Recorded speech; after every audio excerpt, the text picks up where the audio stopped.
तो आज बात करते हैं हैरड-डोमा मॉडल की। यह आर्थिक विकास का एक ऐसा सिद्धांत है जो हमें एक बहुत ही कह सकते हैं नाटकीय नतीजे पर पहुंचाता है।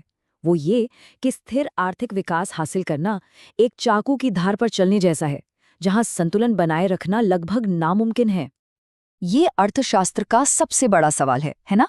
हर कोई चाहता है कि अर्थव्यवस्था बस एक सीधी लाइन में आराम से बढ़ती रहे, लेकिन असल में ऐसा होता क्यों नहीं है? हैरो-डोमर मॉडल बस इसी पहेली को सुलझाने की एक कोशिश है, और इसका जो जवाब मिलता है वो सच में चौंकाने वाला है। तो आगे हम क्या क्या देखने वाले हैं? पहले तो स्थिर विकास की इस पहेली को समझेंगे, फिर मिलेंगे इस मॉडल के पीछे के दो दिमागों हैरोड और डोमर से। इसके बाद हम मॉडल की 3 सबसे जरूरी विकास दरों को आसान भाषा में समझेंगे। और फिर आएगा वो हिस्सा जिसे एक खतरनाक संतुलन या चाकू की धार कहा जाता है। आखिर में ये भी देखेंगे कि ये मॉडल आज भी इतना जरूरी क्यों माना जाता है। चलिए तो फिर शुरू करते हैं। सबसे पहले ये जानना जरूरी है कि इस क्रांतिकारी विचार के पीछे कौन लोग थे। अब देखिए, दिलचस्प बात यह है कि ये मॉडल किसी एक इंसान का काम नहीं है। 2 अर्थशास्त्री थे, ब्रिटेन के रॉय हैरोड और अमेरिकी एफसी डोमर। और कमाल की बात यह है कि दोनों लगभग एक ही समय पर एक दूसरे से अनजान एक ही जैसे नतीजों पर काम कर रहे थे। उनके आइडिया इतने मिलते जुलते थे कि दुनिया ने दोनों को मिलाकर इसे हैरोड डोमर मॉडल का नाम दे दिया।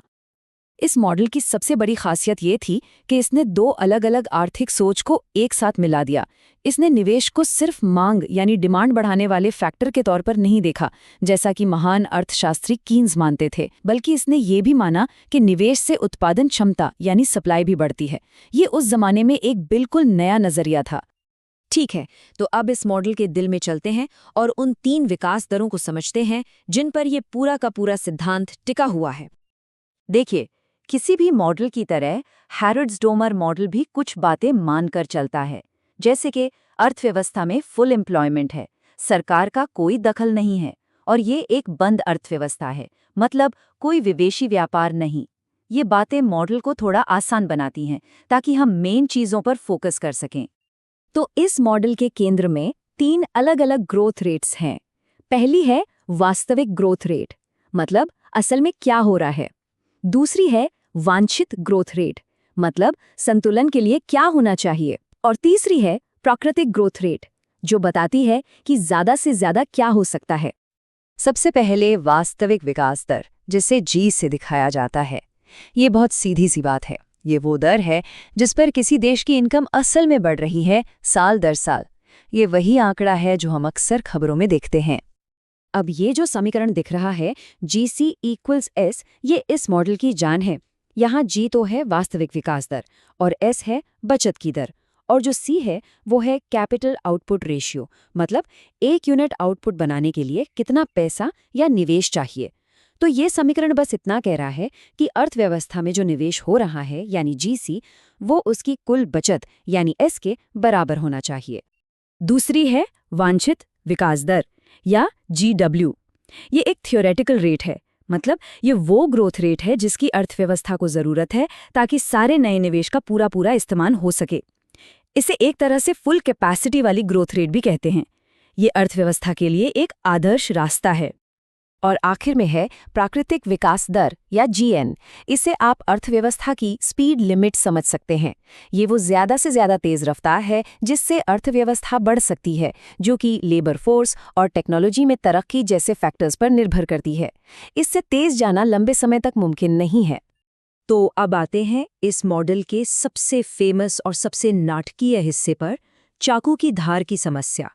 ये हमें दिखाता है कि स्थिर विकास कितना नाजुक होता है। इस मॉडल के हिसाब से एक स्थिर और टिकाऊ विकास के लिए एक बहुत ही सख्त शर्त है। वो ये कि जो वास्तविक विकास दर है G, वो वांछित विकास दर GW के बिल्कुल बराबर होनी चाहिए, ना 1 इंच इधर ना 1 इंच उधर। तो अब सबसे बड़ा सवाल ये उठता है कि अगर ऐसा नहीं हुआ तो क्या होगा? क्या होगा अगर असल ग्रोथ रेट थोड़ी सी ज्यादा या थोड़ी सी कम हो जाए? बस यहीं पर इस मॉडल की अस्थिरता खुलकर सामने आती है। यही है वो स्लाइड जो दिखाती है कि क्यों कोई भी गड़बड़ी अर्थव्यवस्था को संतुलन से और भी दूर धकेल देती है। मान लीजिए वास्तविक विकास यानी G, वांछित दर GW से ज्यादा हो जाता है, तो इसका मतलब है कि मांग सप्लाई से आगे निकल गई है और अर्थव्यवस्था बेतहाशा महंगाई के एक ऐसे चक्र में फंस जाती है जो बढ़ता ही जाता है। और दूसरी तरफ अगर जीडब्ल्यू से कम रह गया तो उत्पादन मांग से ज्यादा हो जाता है, जिससे एक गहरी मंदी का दुष्चक्र शुरू हो जाता है। यही है वो चाकू की धार, जरा सा भी संतुलन बिगड़ा तो या तो एक तरफ गिरेंगे या दूसरी तरफ। तो सवाल ये है कि अगर ये मॉडल इतनी अस्थिर तस्वीर दिखाता है तो हम आज भी इसके बारे में बात क्यों कर रहे हैं? इसकी विरासत क्या है? भले ही इसकी मान्यताएं बहुत सख्त हैं, लेकिन हैरोल्ड डोमर मॉडल ने हमें बहुत कुछ सिखाया। इसने पहली बार निवेश की दोहरी भूमिका यानी डिमांड और सप्लाई दोनों को बनाने की बात को साफ तौर पे समझाया। इसने ये भी दिखाया कि स्थिर विकास कोई अपने आप होने वाली चीज नहीं है, बल्कि ये तो स्वभाव से ही अस्थिर है। और हाँ, इसने भविष्य के कई बेहतर ग्रोथ मॉडल्स के लिए एक मजबूत नींव रखी। ये जो लाइन है ये इस मॉडल का पूरा सार बता देती है। मतलब सबसे जरूरी बात यह है कि निवेश और आय दोनों को एक साथ एक लय में बढ़ना चाहिए। अगर उनका तालमेल बिगड़ा तो पूरा सिस्टम डगमगा जाएगा। और ये हमें एक आखिरी सवाल पर लाकर छोड़ देता है।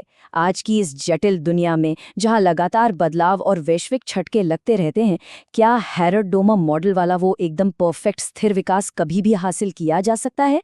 ये एक ऐसा सवाल है जिस पर अर्थशास्त्री आज भी बहस करते हैं।